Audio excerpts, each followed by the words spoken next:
PM Modi Gujarat આવે તે પહેલા જ જુનાગઢ ભાજપમાં ગાબડું પડ્યું છે. જે માળિયાને ભાજપનો ગઢ મનાતો હતો તે આજે કેસરીઓ વિખરાયું છે.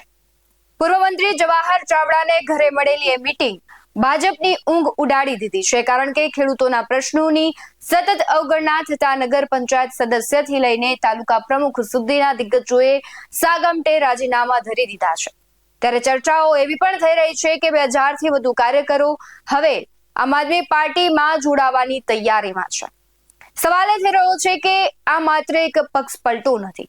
શું ભાજપમાં કહેવાય છે કે જે મૂળ પ્રશ્નો છે એ સંગઠનમાં અથવા તો પાર્ટી લેવલે સાંભળવામાં નથી આવતા? ધીમે ધીમે છે ક્યાંક ને ક્યાંક લોકો છે પક્ષ પલટો કરી રહ્યા છે. સંગઠનમાં ઘણા બધા પ્રશ્નો છે. ભારતીય જનતા પાર્ટીના આંતરિક જૂથવાદો છે. આ બધું જ જોતા હવે ભાજપ માટે ક્યાંક ખતરાની ઘંટી છે. જો આ પરિવર્તન આવ્યું તો આગામી વિધાનસભામાં માળિયા અને માંગરોળ બેઠકનું આખું ગણિત બદલાઈ જશે.